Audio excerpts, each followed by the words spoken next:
नमस्कार, आप देख रहे हैं प्रदेश का नंबर 1 और सबसे भरोसेमंद news channel India news Haryana. मैं हूं आपके साथ बड़ी बहस में हेमंत कुमार।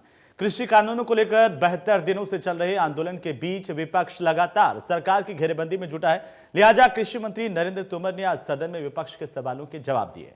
कृषि कानूनों को लेकर राज्यसभा में तीखी बहस हुई। कृषि मंत्री ने दीपेंद्र हुड्डा को कानूनों की जानकारी लेकर आने की नसीहत दी, तो कृषि कानूनों में खामी को लेकर सहयोगी रही अकाली दल ने कृषि मंत्री को ही कानूनों की परिभाषा समझा दी। बात कृषि कानूनों पर चल रही थी तो विपक्ष निशाने पर था। सियासी बवाल के बीच खून की खेती जैसे बयान सामने आ गए। कृषि मंत्री ने आंदोलन के बहाने कांग्रेस पर खून की खेती करने के आरोप लगाए। जवाब में कांग्रेस की ओर से गोधरा याद दिला दिया गया। इन सब के बीच किसानों ने 6 फरवरी को दोपहर 12 बजे से 3 बजे तक 3 घंटे के देशव्यापी चक्का जाम का ऐलान किया है। कांग्रेस ने किसानों के चक्का जाम का ऐलान किया तो साथ ही हरियाणा में आंदोलन के समर्थन के लिए जिला और ब्लॉक स्तर पर कार्यक्रम और फिर महासम्मेलन का ऐलान भी कर दिया। कांग्रेस ने साफ किया है कि हम किसानों के साथ हैं और रहेंगे। ऐसे में सरकार एक और किसानों से चर्चा करने के लिए रास्ते खुले हुए कह रही है और दूसरी तरफ किसानों के आंदोलन को 12 दौर की बातचीत के बावजूद भी विपक्ष का प्रायोजित आंदोलन बताकर मुद्दे को सियासी रंग देने की कोशिश भी जारी है। और ऐसे में कांग्रेस की ओर से दीपेंद्र हुड्डा ने कृषि मंत्री के जवाब देते हुए उन्हें झूठा करार दिया। यानी किसानों की लड़ाई सियासी बवाल और वार पलटवार के घेरे में आखड़ी हो गई है। पहले एक रिपोर्ट हम आपको दिखाते हैं, फिर खास मेहमानों के साथ चर्चा करेंगे आज की बड़ी बहस में।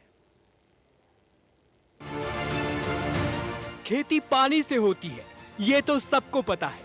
लड़ाई किसानों से जुड़ी है, उसके खून पसीने उसके हक से जुड़ी है, ये भी तय है। लेकिन राज्यसभा में बवाल अन्नदाता के मुद्दे पर नहीं बल्कि खून की सियासत को लेकर हुआ। केंद्रीय कृषि मंत्री नरेंद्र तोमर धन्यवाद प्रस्ताव की चर्चा में बोलने के लिए खड़े हुए तो उनके तेवर बिल्कुल अलग थे, जैसे कि आज विपक्ष की खैर नहीं। तोमर ने कांग्रेस को ऐसी खरी खोटी सुनाई कि मिर्च लगना तो लाजिम था।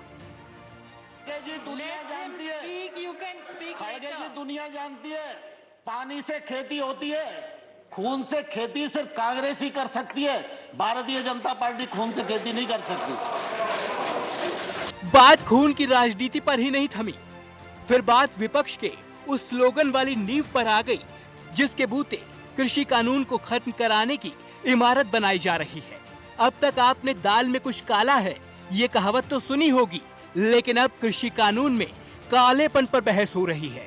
कृषि मंत्री ने आखिरकार सदन में विपक्ष से वो सवाल पूछ ही डाला जो कि इस पूरी रार की जड़ है। काले कानून भी जोर देकर कहा, लेकिन मैं आजाद साहब और आने भाई आपको बताना चाहता हूं कि मैं किसान यूनियन से भी 2 महीने तक यही पूछता रहा कि कानून में काला क्या है, एक मुझे बताओ तो मैं उसको ठीक करने की कोशिश करूं। अब भला देश के कृषि मंत्री विपक्ष की जानकारी पर सवाल उठा रहे हों और कोई जवाब न दे, ऐसा हो नहीं सकता। लेकिन जवाब ऐसे दल की तरफ से सामने आया जो पहले सत्ता में काबिज एनडीए का ही हिस्सा था, लेकिन अब सुर बिल्कुल बदल चुके हैं। ईंट का जवाब पत्थर से देने की तैयारी है। इसमें काला जे है, इसीलिए 72 दिनों से यहाँ बॉर्डर पे किसान बैठा है। 18 नंबर जो पैराग्राफ है उसमें आपने पहले लिखा है आत्मनिर्भर भारत, दूसरा उसने डबल इनकम का किया है। कैसे करेंगे? Seed to market, modernize agriculture system and growth. इतनी लाइन पे मैं बोलूंगा। इसमें वाद विवाद के इस दौर में कृषि मंत्री से कांग्रेस सांसद दीपेंद्र हुड्डा भी उलझ गए तो केंद्रीय मंत्री ने एक दिन पहले जोर शोर से किसानों का मुद्दा उठाने वाले सांसद को कानून की जानकारी न होने का ही दावा कर दिया। जी सवाल इसका नहीं है कि उस एक्ट में क्या लिखा है, सवाल इसका है कि कॉन्ट्रैक्ट फार्मिंग एक्ट है या नहीं है, और कॉन्ट्रैक्ट फार्मिंग एक्ट कब बना, और उस कॉन्ट्रैक्ट फार्मिंग एक्ट में अगर किसान गलती करेगा तो किसान को जेल जाना पड़ेगा। ये प्रावधान पंजाब के एक्ट में है।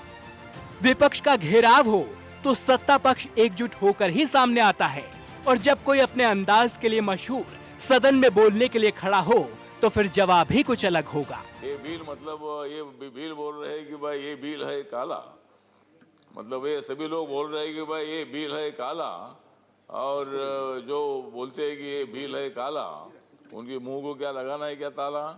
मतलब उन्होंने मतलब ये बिल इतना अच्छा है, इस बिल का समर्थन मतलब होना चाहिए था। आंदोलन करने वाले किसानों के बारे में हमें बहुत बड़ा आदर है, और लेकिन इतने दिन आंदोलन नहीं करना चाहिए। हमने भी आंदोलन किया है।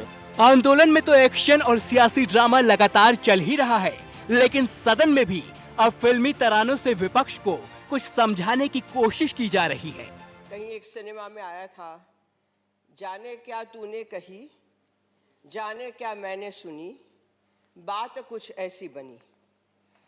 तो अच्छा होता कि प्रधानमंत्री मोदी जी की जो अद्भुत बातें हैं किसानों को लेकर, वो अच्छे से सुनी जाती, तो बात ऐसे ऐसे के बदले अच्छी तरीके से आगे बढ़ती। खैर, राज्यसभा की कार्यवाही सोमवार तक के लिए स्थगित कर दी गई। सत्ता और विपक्ष की तनातनी के बीच अब सदन में नजरें पीएम मोदी पर टिकी होंगी, जो कि सोमवार को राज्यसभा में विपक्ष के सवालों का जवाब देंगे। और शायद यही वजह है कि बीजेपी ने अपने राज्यसभा सांसदों को व्हिप जारी कर 8 से 12 फरवरी को उच्च सदन में हाजिर होने का फरमान सुना दिया है। अब देखना यह है कि पीएम के भाषण के दौरान माहौल किस तरह का होगा। तो आखिरकार ब्यूरो रिपोर्ट, सियासत इस इंडिया मामले पर गहरा गई। लोकसभा और राज्यसभा में जमकर हंगामा हुआ और बात जब यहां तक चली आई कि खून से खेती कौन कर रहा है, तो हरियाणा के मुख्यमंत्री मनोहर लाल ने भी ट्वीट किया और निशाना साधा। सीएम मनोहर लाल ने ट्वीट के जरिए कहा कि पानी से खेती होती है, खून से खेती केवल कांग्रेस ही कर सकती है। उन्होंने ट्विटर पर लिखा, भूपेंद्र हुड्डा ने हरियाणा में कॉन्ट्रैक्ट फार्मिंग कानून पहले ही लागू किया हुआ है। अब यह स्पष्ट हो गया कि किसानों को बरगलाया जा रहा है, उनकी जमीन चली जाएगी, लेकिन कृषि कानूनों में ऐसा कोई प्रावधान नहीं है। तो एक दूसरे पर वार प्रतिवार का सिलसिला लगातार जारी है, लेकिन सवाल यह है कि आखिरकार किसानों का यह आंदोलन खत्म कैसे होगा। किसानों के चक्का जाम को कांग्रेस ने भी समर्थन देने का ऐलान किया। मुख्यमंत्री मनोहर लाल का ट्वीट आप इसी बीच देखिए आपके टीवी स्क्रीन पर। और किसानों के पूरे मसले को लेकर के आरोप प्रत्यारोप तो हैं, लेकिन किसान आंदोलन आखिर कैसे खत्म होगा, ये इस पर बात आगे नहीं बढ़ पा रही है। क्या सरकार इस पर आगे कदम बढ़ाएगी, ये देखने वाली बात होगी। लेकिन किसानों के चक्का जाम को कांग्रेस ने अपना समर्थन देने का ऐलान किया है। दिल्ली में हरियाणा कांग्रेस की अहम बैठक हुई और बैठक में किसान आंदोलन के सारे बीजेपी को घेरने की रणनीति तैयार की गई। कांग्रेस 15 फरवरी तक ब्लॉक स्तर पर किसानों को लेकर बड़े कार्यक्रम आयोजित करेगी। 15 फरवरी के बाद जिला स्तर पर कार्यक्रम आयोजित किए जाएंगे। जो आगे की रणनीति है, ये जो कृषि बिलों के खास तौर से जो कृषि बिल जो आज जिसे कहा जाए काले कानून, जो आज किसानों को बहुत द्रवित और परेशान कर रहे हैं, उनको समर्थन देने की बात की। आगे की रणनीति की हमारे क्या किस तरीके के आंदोलन होंगे, हम जन जन तक जाएं और इन मुद्दों को उठाएं, लोगों तक पहुंचाएं और ये दिखाएं कि हम किसान के साथ खड़े हैं। कांग्रेस पार्टी पहले भी किसान के साथ खड़ी थी, आज भी खड़ी है और आगे भी खड़ी रहेगी। हम इन बातों को लोगों के बीच में ब्लॉक स्तर पर, जिला स्तर पर और उससे भी नीचे, और उसके बाद एक महासम्मेलन करेंगे और इनके बारे में जहां लोगों को एक और जागरूक करने की बात है। मीटिंग में जो पार्टी के कार्यक्रम हैं वो डिस्कस हुए, जो ब्लॉक लेवल पे, जिला लेवल पे चल रहा है, और जो किसानों की जो आंदोलन चल रहा है उसका पूरा समर्थन करना है। और 6 तारीख को जो बंद की कॉल दे रखी है वो पार्टी इसका सहयोग करेगी। ये जो मैंने कहा है हमारे पार्टी का स्टैंड है, ये काम।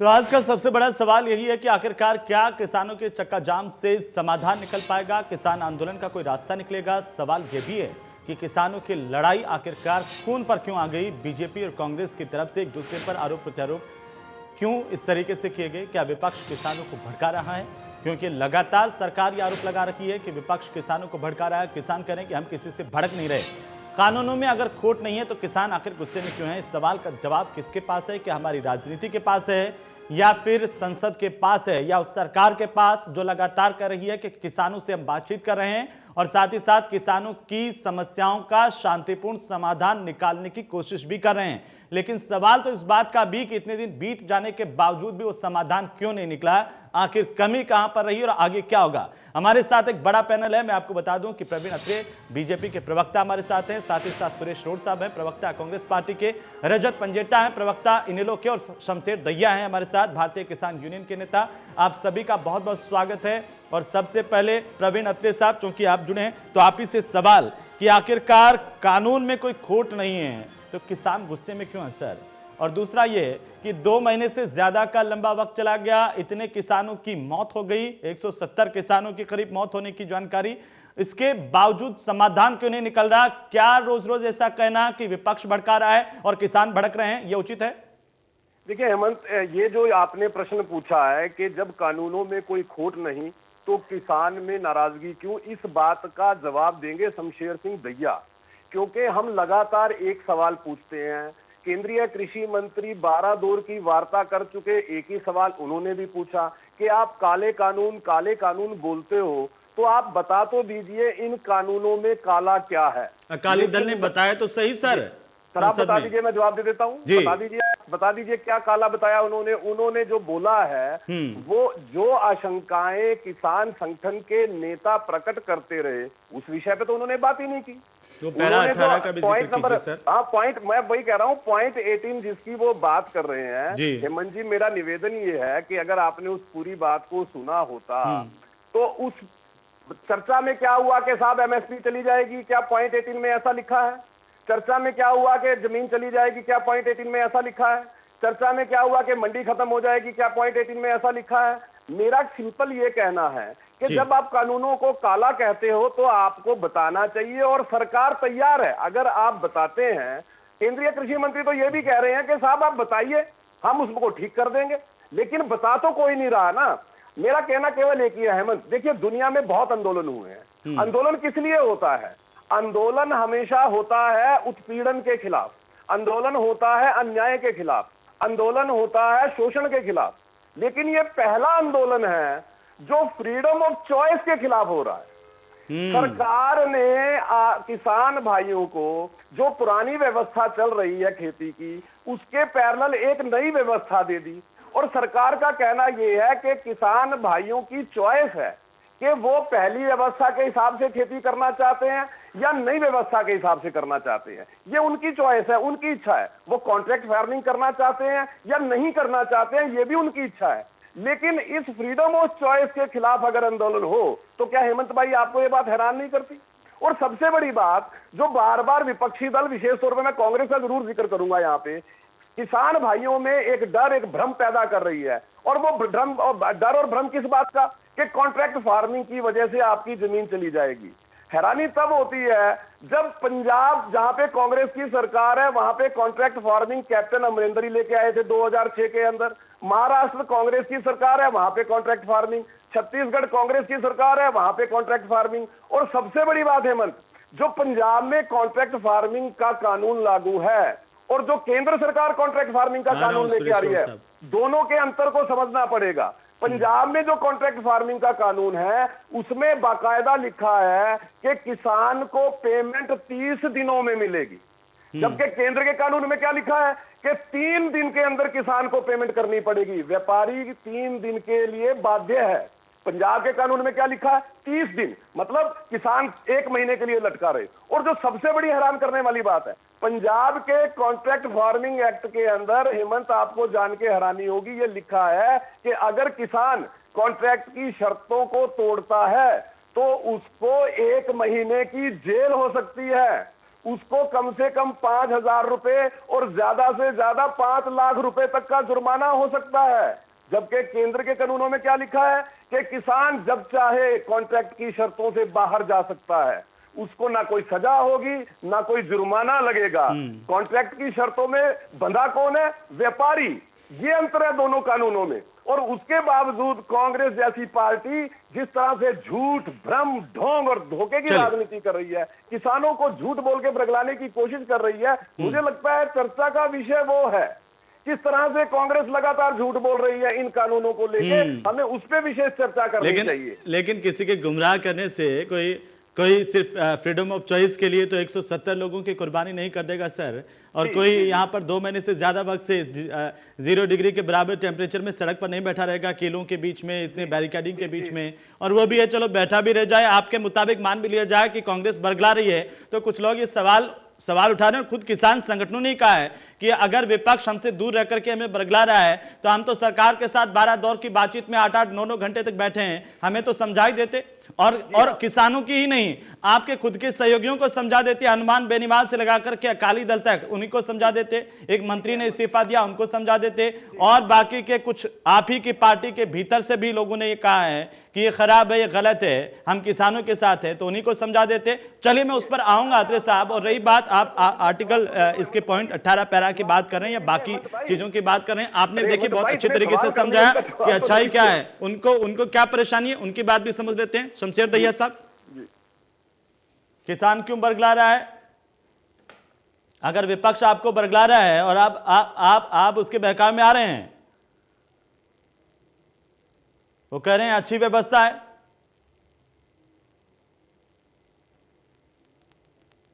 दहिया साहब आवाज आ रही है? चलिए, दहिया साहब को लगता है आवाज नहीं आ रही है, उनकी आवाज ठीक करवाते हैं। सुरेश रोड साहब, बार बार आप पर आरोप है कि आप राजनीति कर रहे हैं, आपके पास में यही मौका आपको नजर आया कि किसानों का जो है वो ये कानून आ गए और उसके ऊपर हमें अपनी राजनीति चमका लेनी चाहिए, ये बार बार आरोप है। सदन में भी कहा गया, आज खुद मुख्यमंत्री मनोहर लाल ने भी ट्वीट किया, कहा कि खून से खेती करती है कांग्रेस, और ये बरगला रहे हैं। और खुद उन्होंने अपने ट्विटर पर ये भी लिखा है, जो हमने दिखाया भी, और मैं फिर से आपको बता दूं, उन्होंने कहा कि भूपेंद्र हुड्डा ने हरियाणा में कॉन्ट्रैक्ट फार्मिंग पहले से लागू किया हुआ है। इससे तो साफ हो गया कि आप बरगला रहे हैं। एक तरफ आप उसी बात को लागू करते हैं जहां पर होते हैं, दूसरी तरफ अगर कोई और लागू कर दे तो आपको गलत लगता है। देखिए हेमंत जी, सुरेश रोड साहब, प्रवीण अत्रे जी अभी बोल रहे थे, पंजाब के कानून का भी हवाला दे रहे थे, कॉन्ट्रैक्ट फार्मिंग की बातें कर रहे थे। मैं इनको बताना चाहता हूं कि हमारे किसी भी कानून में, चाहे वो कांग्रेस सरकार की केंद्र की तरफ से रहा हो या किसी भी राज्य सरकार का हो, जो कांग्रेस की सरकारों ने आज तक कभी बनाया हो जी, उसमें जमाखोरी को कभी भी परमिशन नहीं दी गई। जो जमाखोरी को इनके काले कानूनों में अभी परमिशन दी गई है। आप एक चीज को, जब जमाखोरी 1953 में श्रीमती हमारी कांग्रेस की सरकार ने उस समय में 1953 में, उसके बाद में श्रीमती इंदिरा गांधी जी की सरकारों ने जमाखोरी पे नकेल कसने का कार्य किया था, ताकि किसान को उसकी उचित फसल का मूल्य भी मिल पाए समय पर, और दूसरा आम आदमी को, गरीब आदमी को, मिडिल क्लास को, मध्यम वर्ग को वो रेट जो है उसका मार्केट में ठीक रेट पे वो खाने के जो आवश्यक खाद्यान्न थे वो सही समय पे और सही रेट पे मिल जाए। इसलिए जमाखोरी को हमने गैर कानूनी घोषित किया था। वो इन 3 काले कानूनों में इन्होंने जमाखोरी को एक तरह से सही ठहरा दिया, इसलिए ये कानून काले कानून है। ये एक आम आदमी की समझ में आने वाली बात है कि जमाखोरी को किस मुंह से ये कह सकते हैं कि पंजाब में आप दिखा दीजिए मुझे पंजाब स्टेट के कानून में जमाखोरी कहाँ है। हमने अगर पंजाब सरकार से आपने रीस लेनी है, उनसे कुछ सीखना है, तो कैप्टन अमरिंदर सिंह जी ने तो यह भी कानून पास किया, हमारी कांग्रेस की सरकार ने पंजाब में। प्रवीण अत्रे जी, मैं आपके मार्फत मनोहर लाल खट्टर जी को बताना चाहता हूँ, अगर पंजाब बड़े भाई की सरकार से कोई सीख लेनी है, कोई सीखना है, तो उन्होंने तो एमएसपी से कम रेट पे फसल खरीदने पर सजा का प्रावधान किया है। अगर मेरे प्रदेश हरियाणा के मुख्यमंत्री में हिम्मत है तो कैप्टन अमरिंदर सिंह जी के पद चिन्हों पर चलकर विधानसभा का सेशन बुलाकर यह कानून पास कर दे। हरियाणा का किसान और हरियाणा का विपक्ष उनको इस चीज के लिए सजा देगा।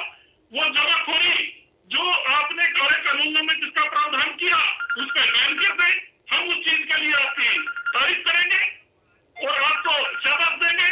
दूसरी बात, आप बार बार एक बात कहते हो कि इन कानूनों में कोई बहस की, कभी सेक्शन 18 की बात करते हो, कभी कुछ करते हो। 12 दौर की विज्ञान भवन में देश के विभिन्न किसान संगठनों के साथ आपकी मीटिंग हुई, वहां तो आपके कृषि मंत्री की जुबान नहीं खुलती। अभी आप जब जहाँ पर ना मीडिया होता, ना किसान होता, ना विपक्ष होता, वहां पर आकर आप चर्चा करते हैं किसान संगठनों के साथ। रोड साहब ठीक है, रोड साहब इसका जवाब प्रवीण अत्रे से लूंगा, लेकिन रजत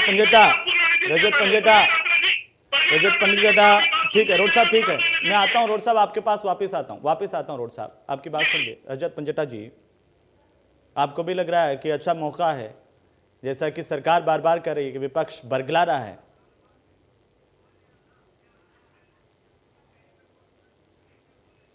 देखिए हेमंत जी, विपक्ष बरगला रहा है ये ना अपने आप में ये थोड़ा अटपटा सा लगता है। ये विपक्ष जो है ये तो अक्टूबर में आया है, ये 5 महीने पहले 5 महीने लग गए, मतलब 5 जून को ये अध्यादेश के रूप में भारत सरकार लेके आई थी।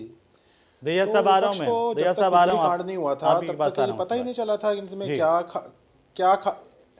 इनमें क्या खामियां हैं, क्या इनकी खामियां हैं, क्या किसानों को इसमें दिक्कत क्या है। जब तक पीपली कांड नहीं हुआ था कहाँ था विपक्ष? कांग्रेस तो अक्टूबर के महीने में आई है, 5 जून से लेके इनको 5 महीने लग गए आने के लिए। ये विपक्ष नहीं बरगला रहा, ये कानूनों में खामियां क्या है। एक तो विपक्ष छोड़िए, मेरे को तो आज एक नरेंद्र तोमर जी जो कृषि मंत्री हैं, बड़ा अटपटा सा बयान दिया आज उन्होंने।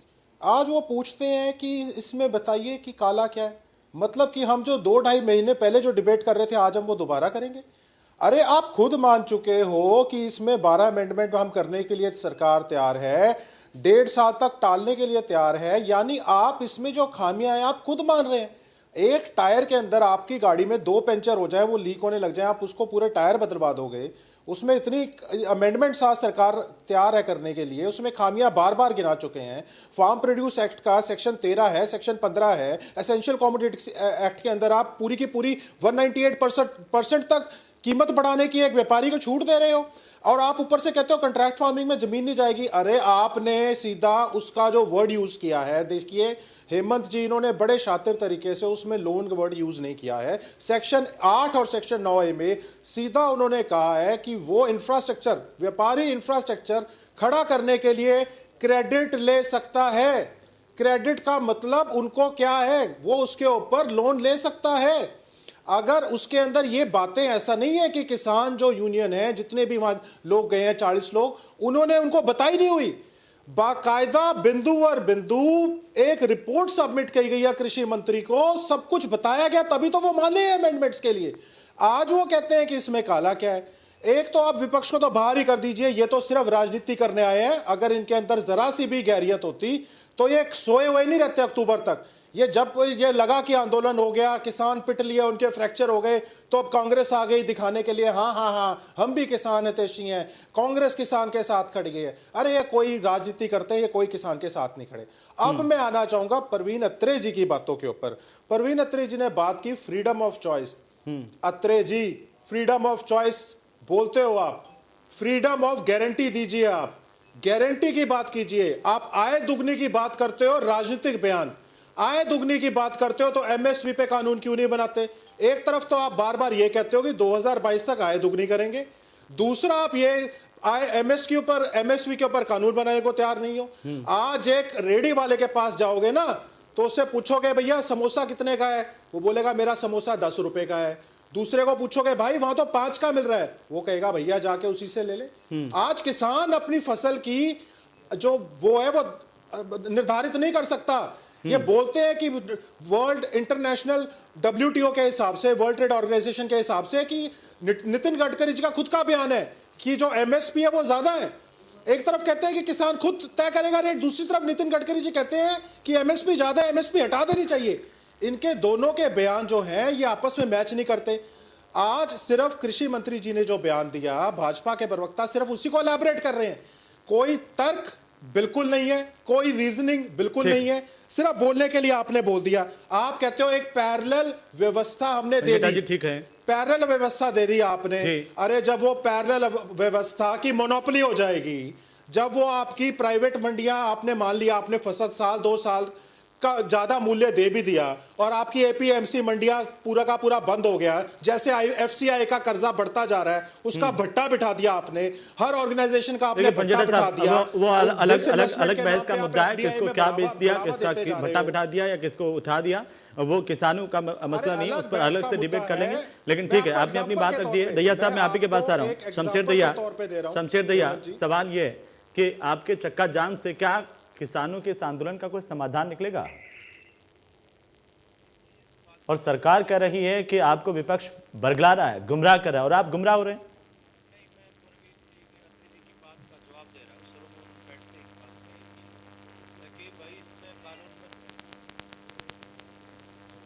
महीने हो गए हैं ये बातें बताते हुए। रैया साहब बोलिए।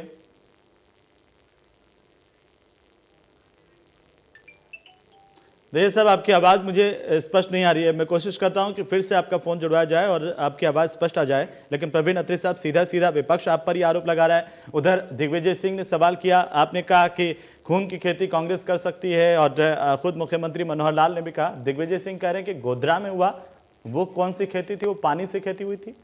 देखिए ऐसा है हेमंत, रजत पंजेटा के सवालों का भी जवाब देना है। जी बोलिए। मैं सभी सवालों का जवाब दूंगा और आपसे निवेदन करूंगा कि जवाब जरूर सुन लीजिएगा सभी सवालों का। मैं तो सुनता ही हूँ सर, मैंने कभी ऐसा हुआ है प्रवीण अत्री कि आप बोल रहे हैं और मैंने जवाब नहीं सुना। सुनिए देखिए ऐसा है, पहले दिग्विजय से ही शुरू कर लेते हैं। दिग्विजय जिस बात का जिक्र कर रहे हैं गोधरा का, दिग्विजय जी राष्ट्रीय स्तर के नेता बनते हैं, लेकिन समझ इतनी थोड़ी है जिस विषय पे जांच एजेंसी जांच करके क्लीन चिट दे चुकी हो, जिस विषय पे न्यायालय अपना निर्णय दे चुका हो, उस विषय पे अगर दिग्विजय सिंह ऐसा बयान देते हैं तो आप समझ सकते हैं कांग्रेस की मानसिकता। मुख्यमंत्री जी ने जो ट्वीट किया है कि कांग्रेस खून की खेती करती है, वो स्पष्ट हमारे सामने है।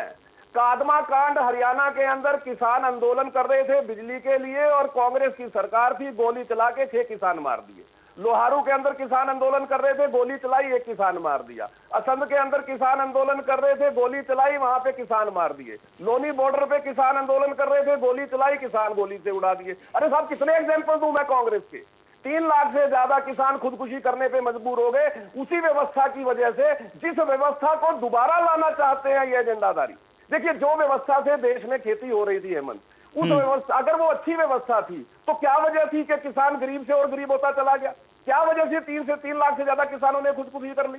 जब सरकार एक नई व्यवस्था लेके आ रही है, कृषि में सुधार की व्यवस्था लेके आ रही है, ये लोग उसको रोक के उसी पुरानी व्यवस्था की वकालत कर रहे हैं जिसकी वजह से किसान खुदकुशी करने अत्री साहब वो कह रहे हैं कि फ्रीडम ऑफ गारंटी दीजिए ना, आपके मन में खोट नहीं है तो एमएसपी की गारंटी दे दीजिए, किसान तो यही चाहता है।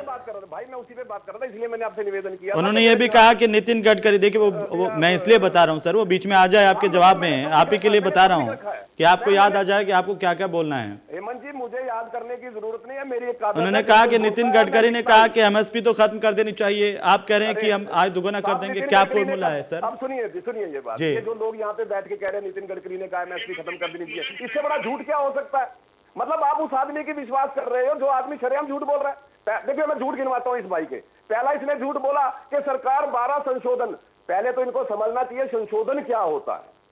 सरकार ने कहा कि 9 ऐतराज थे, 9 के 9 ऐतराज खत्म करने का सरकार लिखित आश्वासन देने को तैयार है। पहला क्या जो ऐतराज था वो ये था कि इन कानूनों की वजह से एमएसपी खत्म हो जाएगी। कानूनों में एमएसपी का जिक्र कहीं नहीं है क्योंकि ये एमएसपी के लिए कानून है ही नहीं है, लेकिन सरकार ने केवल उस आशंका का निवारण करने के लिए कहा कि हम आपको रिटर्न में देने को तैयार है कि एमएसपी खत्म नहीं होगी। पहली आशंका। दूसरी आशंका क्या थी कि मंडियां बंद हो जाएंगी, जो भाई साहब अभी कह रहे थे कि ऐसा हो जाएगा, मतलब जो हुआ नहीं उसके ऊपर आंदोलन। तब सरकार ने क्या कहा? ऐतराज ये था कि जो बाहर मंडी प्राइवेट मंडी होगी और जो सरकारी मंडी है उसमें टैक्स वेरिएशन की वजह से असर पड़ेगा। सरकार ने कोई बात नहीं, हम आपको ये आश्वासन देते हैं, लिखित के अंदर करते हैं कि स्टेट गवर्नमेंट चाहे तो जो टैक्स वेरिएशन है उसको खत्म कर दे, दोनों पे बराबर का टैक्स कर दे। ये संशोधन नहीं है, ये सरकार ने रिटर्न में आश्वासन देने की बात की। कानून में संशोधन की जहां जरूरत थी वहां सरकार ने अवश्य कहा। एक और झूठ देखिए मैं आपको बताता हूं, इन्होंने बोला ये साहब कहते हैं कि साहब कानून में लिखा है कि स्ट्रक्चर के लिए क्रेडिट ले सकता है व्यापारी। साहब इस कानून के अंदर बाकायदा लिखा है कि जो एग्रीमेंट होगा वो फसल का होगा, जमीन का ना एग्रीमेंट हो सकता ना जमीन की लीज हो सकती। और व्यापारी अगर कोई स्ट्रक्चर किसान के खेत में बनाता है तो उसको विद इन 1 मंथ वो स्ट्रक्चर वहां से अत्री साहब ठीक है, मैं वापिस आ जाऊंगा। शमशेर दहिया काफी समय से नहीं बोले हैं। मैं सुनिए हेमंत, मैं अभी बात पूरी कर लूं भाई, मेरी छोटी सी 1-2 लाइनें और रह गई, जल्दी कीजिए। देखिए सबसे बड़ी बात क्या है यहाँ पे जो एजेंडाधारी है, जो अपने आप को किसान हितैषी होने का दावा कर रहे हैं, एमएसपी की बात कर लेते हैं। देखिए पंजाब के अंदर जो बात कह रहे थे कांग्रेस के प्रवक्ता के कैप्टन अमरिंदर ने कानून बना दिया एमएसपी का। साहब धान और गेहूं जिसके ऊपर कैप्टन अमरिंदर विधानसभा में प्रस्ताव लेके आए, उसकी खरीद तो केंद्र सरकार करती है, प्रदेश सरकार का तो उससे कोई लेना देना नहीं है। जिन फसलों की खरीद प्रदेश सरकार ने करनी होती है वो कैप्टन अमरिंदर क्यों नहीं खरीदते? वो हरियाणा के अंदर मनोहर लाल जी खरीदते हैं। केंद्र की 2 फसलों के अलावा 7 फसलों की एमएसपी पे हरियाणा में खरीद होती है। क्या वजह है कि हरियाणा के अंदर बाजरा जो पंजाब से आगे हरियाणा में बिकता है, राजस्थान से आगे हरियाणा में बिकता है? क्योंकि हरियाणा के अंदर किसान का बाजरा 2150 रुपए में खरीदती है सरकार।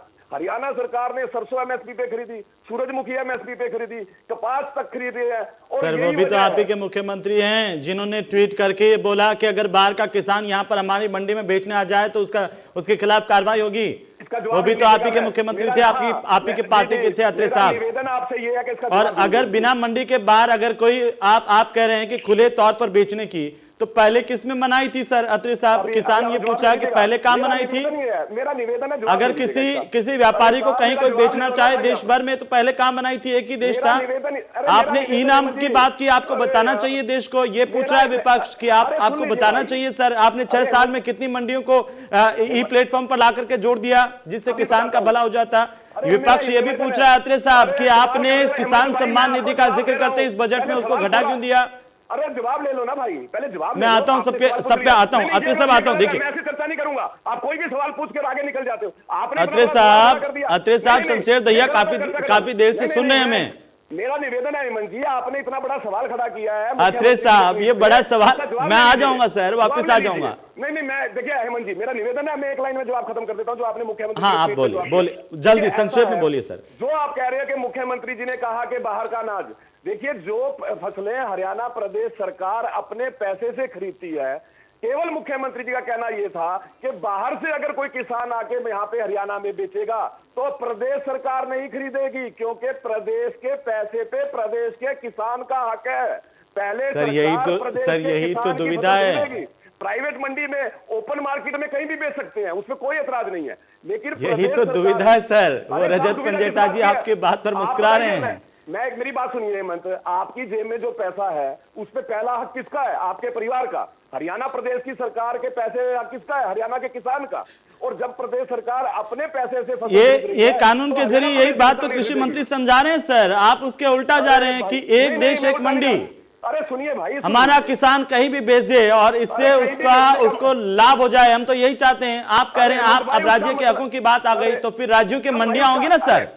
अरे हेमंत भाई सुनिए, और इसलिए किसान कह रहा है कि हमारा हक मारा नहीं जाए, इसलिए हमें गारंटी दे दीजिए। मैं आ जाऊंगा, मैं वापस आ जाऊंगा। देखिए अत्रे साहब बहुत लंबा हो गया सर, मैं आ जाऊंगा ना, आपका जवाब सुन लिया ना मैंने। नहीं कानून में केवल इतना है कि किसान देश में कहीं भी बेच सकता है, मतलब किसी भी व्यापारी को बेच सकता है। मैंने पढ़ लिया सर अत्रे साहब, मैंने पढ़ लिया कानून को। हरियाणा में हो चाहे पंजाब में हो चाहे राजस्थान। आ रहा हूँ पंजेटा जी, एक मिनट। शमशेर दहिया, अच्छा एक बार शमशेर दहिया को एक बात सुन लीजिए सर, मेरा निवेदन आपसे, बहुत लंबा हो जाएगा। शमशेर दहिया जी, आपने सबको सुना, आप क्या कहना चाहते हैं इस पर? उसके बाद में अपना सवाल पूछूंगा, जल्दी से बोलिए। अत्री जी से मेरा एक प्रश्न है। उन्होंने एक क्वेश्चन किया था कि ये जब कानून काले है ही नहीं तो फिर झगड़ा किस बात? हाँ। तो मैं ये कहना चाहूंगा, इतना टाइम हो गया है, आज कृषि मंत्री जी ने एक बात कही है कि भाई कानून काले कहाँ हैं, हमें बताएं। तो मेरा सीधा सा एक सवाल है, स्पष्ट है ये जी कि अब तक 11 दौर की जो मीटिंग हुई है सरकार के साथ, उन मीटिंगों को आप पब्लिकली ओपन कर दीजिए। सरकार ने क्या कहा और किसान ने क्या कहा, वो पूरा देश सुनना चाहता है, देखना चाहता है गलती किसान की है इन वार्ताओं में या सरकार की है। वो ओपन हो जाएंगे वो बात। तो इतनी बारीकी से किसानों ने समझाया है कि एक लाइन को, आज इस बात को ये बार बार रिपीट कर रहे हैं, तो उसका फायदा क्या है? इतने आदमी मारे गए, इतने आदमियों ने शहादत दी, इतनी सर्दी का मुकाबला किया, एक शर्म करनी चाहिए इन बातों पर। कि बातें ढूंढ रहे हैं बहाना बनाने की, बहाना इसमें ना बनाए। स्पष्ट सी बात यह है, किसान नाराज है, इसमें किसी प्रकार की राजनीति ना अड़ाएं। राजनीति वालों से राजनीति करें, आप कांग्रेस के साथ करें, दूसरी पार्टियों से के साथ करें, हमें कोई मतलब नहीं है, क्योंकि हम बिल्कुल 1% भी राजनीति नहीं करना चाहते। किसान का मसला है, पेट का मसला है, उस पर एक झगड़ा है। तो आप स्पष्ट ये कर दीजिए, जो भी 11 मीटिंगें हुई हैं, बिल्कुल पूरा देश देखना चाहता है अगर भाई सरकार की गलती रही, अड़ियल रवैया रहा या किसान का अड़ियल रवैया रहा, किसने क्या कहा किसने नहीं कहा, पूरा देश देख लेगा और दुनिया देख लेगी। तो ये सड़क पर जो किसान खड़ा है, तो ये इसका कसूर क्या है, यही पूछना चाहता हूँ। अत्रे साहब तैयार है इसके लिए? आप अत्रे साहब, मैं आ रहा हूँ सुरेश रोड साहब। अत्रे साहब सीधा एक सवाल का जवाब एक लाइन में, तैयार है आप इसके लिए? ऐसा है शमशेर दहिया जी, आपको याद होगा इस वक्त 9वें दौर की वार्ता हो रही थी, तो किसान संगठन के नेताओं की एक फोटो उन्होंने वायरल की मीटिंग के अंदर की, और उसमें क्या था, उन्होंने फाइल के कवर पे लिखा हुआ था यस या नो, मतलब हम कुछ सुनेंगे नहीं, या तो हाँ करो या ना करो। तो बताइए अड़ा कौन हुआ था? ये फोटो तो उन्होंने खुद वायरल की थी, मैंने वायरल नहीं की थी। 11 की 11 मीटिंग मैंने शमशेर जी, मैंने तो केवल एक उदाहरण दिया है। उसमें सरकार और किसान के अंदर प्रश्न उत्तर हुए हैं, वो प्रश्न नहीं, शमशेर जी, नहीं, मैं आपकी बात, शमशेर जी, मैं आपकी बात समझ रहा हूँ शमशेर जी, जो आप सवाल कर रहे हैं मैं समझ रहा हूँ। मैं तो केवल एक उदाहरण दिया आपको कि ये फोटो मैंने वायरल नहीं की थी, ये फोटो खुद किसान संगठन के नेताओं ने की थी। इससे हम क्या समझे, इससे हम क्या समझे कि वो अगर वो चर्चा नहीं करना चाहते, देखिए ये तो आप कह रहे हैं ना, ये किसान ने तंग नहीं शमशेर जी, कितनी मेरी पटवी मेरी, ऐसा नहीं चलेगा। नहीं, कितनी मेरी पटवी मेरी। अत्री जी आप बहुत समझदार हैं, मैं बिल्कुल सरलता से, देखो छोटा सा प्रश्न है, हम इतने पढ़े लिखे नहीं है, नहीं मैं आपको बताना चाहता हूँ, हम इतने पढ़े लिखे नहीं है, हम बोलचाल की भाषा जानते हैं, हम किसानी की भाषा जानते हैं। सीधा सा मतलब ये है, आप ना मुझे कहिए ना आप कहिए, ये कहिए कि 11 की 11 मीटिंगें देश के सामने लाइव दिखाई जाए, और दूध का दूध और पानी का पानी होना चाहिए कि सरकार ने क्या कहा और किसान ने क्या कहा, देश और दुनिया को देखना चाहिए। इस आंदोलन को आप बदनाम करने की कोशिश नहीं शमशेर जी, चलिए मैं आपकी बात कर, आपने कहा इस आंदोलन को बदनाम करने की कोशिश कर रहे हैं। शमशेर जी मुझे एक छोटा सा जवाब दे दीजिएगा, इस आंदोलन के ऊपर अगर रेहाना जो एक अमेरिका की पॉप सिंगर हैं वो एक ट्वीट करती हैं, अगर ग्रेटा थनबर्ग ट्वीट करती हैं और ऐसे कागज अटैच किए जाते हैं जिन कागजों में स्पष्ट लिखा है कि 3 जनवरी को क्या करना है, 6 को क्या करना है, 11 को क्या करना है और 26 को क्या करना है, और वही हरकत 26 को होती है। जब हम ये कहते हैं कि इस आंदोलन के पीछे ऐसे एजेंडाधारी आ गए हैं, ऐसी शक्तियां आ गई हैं जो देश को तोड़ना चाहती हैं, तो बदनाम कौन कर रहा है इस आंदोलन को शमशेर जी? क्या हमें उसके ऊपर सवाल खड़ा करना चाहिए या नहीं करना चाहिए? मैं आपसे पूछता हूँ। कह सकते हैं बातें जो सामने आए, कह सकते हैं, लेकिन हमारा मतलब इन ट्वीटों से नहीं है, हमारा मतलब किसी राजनीति से नहीं है, हमारा मतलब सीधा सा ये है, और सरकार ही इस आंदोलन को लंबा चलवा रही है, नहीं तो ये अड़ियल रवैया नहीं होता। सरकार अगर जब चाहती इस बातों को मान ले किसानों की और इज्जत से घर जाए और प्रधानमंत्री की जय जयकार करते जाए। मैं आपको बताना चाहता हूँ, हम प्रधानमंत्री जी की और सेंट्रल गवर्नमेंट की जय जयकार करना चाहते हैं, लेकिन हम उस दिन की प्रतीक्षा में हैं कि किस किसान की सुनवाई कब होगी। आपसे प्रार्थना ये है कि वो बातें करें, ये जो राजनीति की बातें हैं, इलेक्शन के टाइम की बातें वो करें। इतने बड़े इलेक्शन में कहीं कोई क्या ट्वीट कर देता है, कहीं क्या करता है, उसका अर्थ नहीं है। आप रोड पर आकर के देखिए रोड पे क्या हो रहा है, उसको तो आप दिखा बता नहीं रहे हैं।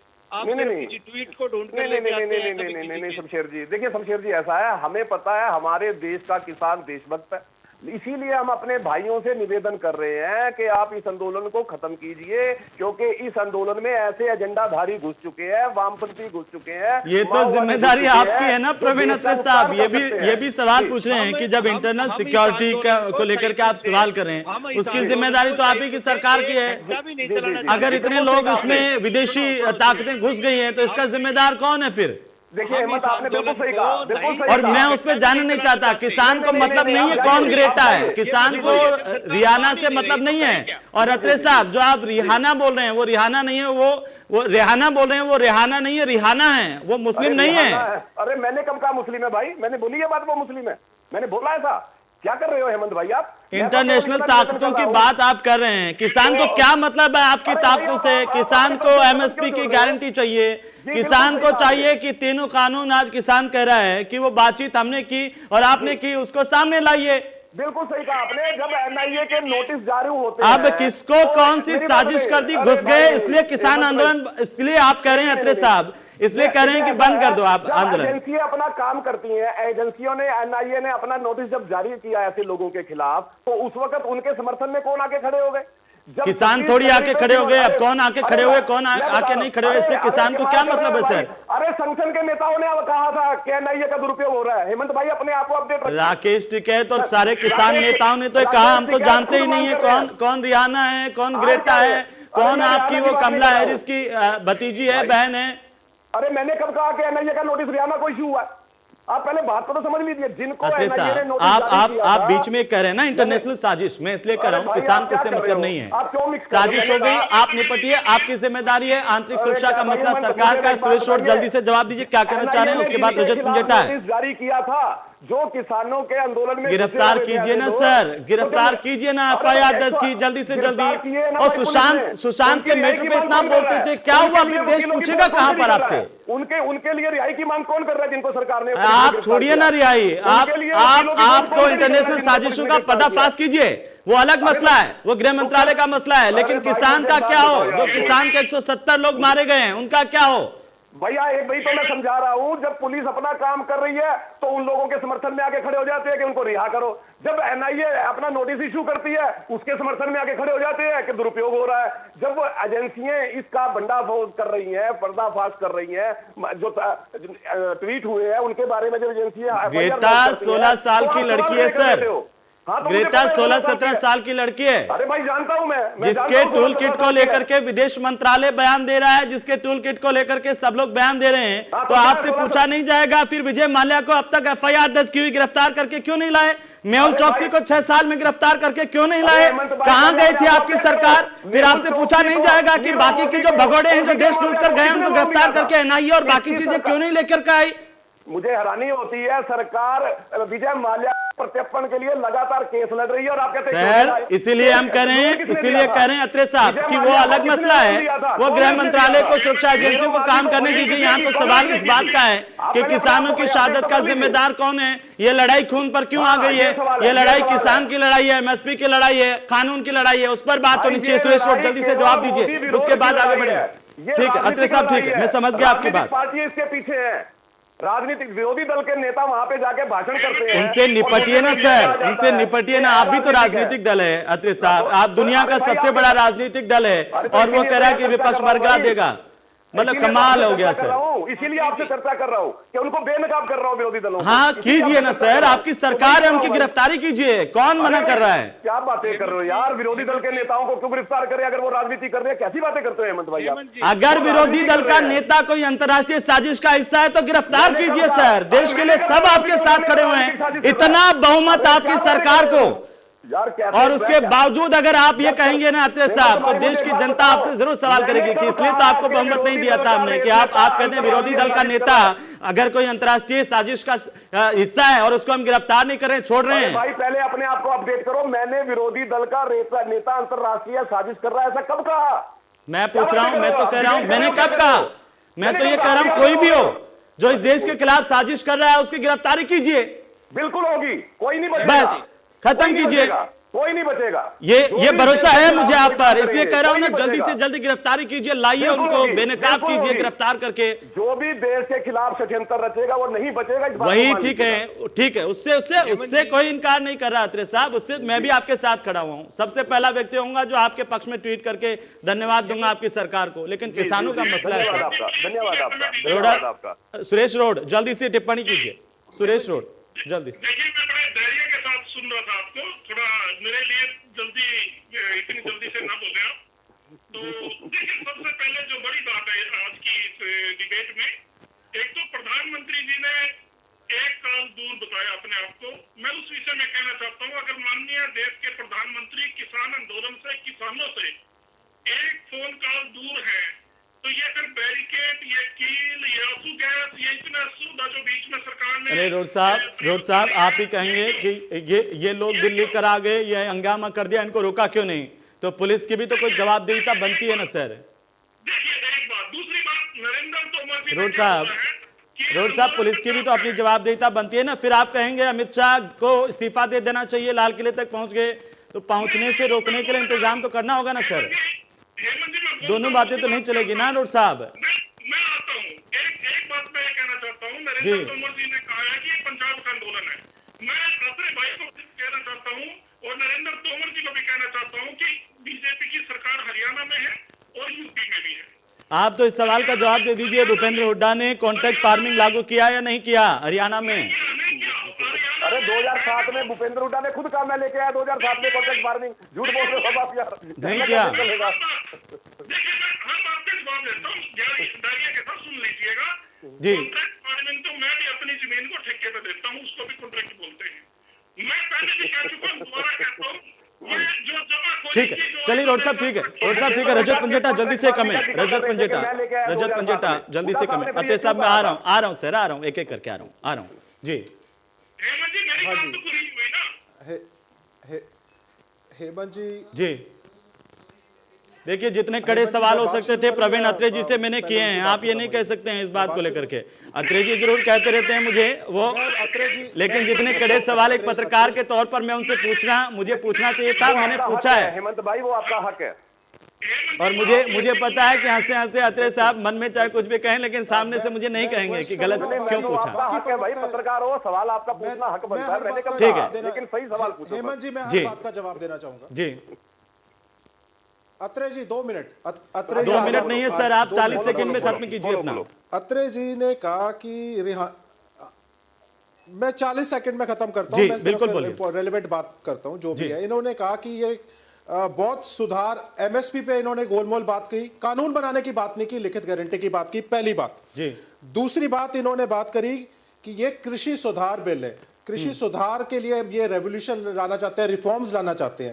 2006 से बिहार में है, कौन सी रेवोल्यूशन आ गई, कौन सा आ गया? बिहार का किसान तो पंजाब हरियाणा में आके बेचते हैं अपनी फसल। और उसके बाद ये बोलते हैं कि कंट्रैक्ट फार्मिंग की बात करते हैं। कंट्रैक्ट फार्मिंग में इंडेमनीफाई करके एक क्लॉज होता है इंडेमनीफाई का। बिहार के अंदर 9 किसानों को जिनके कंट्रैक्ट फार्म हुए थे, उनके जो जिनके कंट्रैक्ट हुए थे, 1-1 करोड़ का उन्होंने नोटिस भेज दिया। मतलब 9 किसानों को 9 करोड़ का नोटिस भेज दिया। 28-28 पेज के कंट्रैक्ट होते हैं। इसको सिंप्लीफाई करने, इनके अंदर खामियां ही खामियां है। कितनी खामियां गिनाऊं मैं आपको? फिर ये कह रहे थे कि भुगतान की बात कर रहे थे।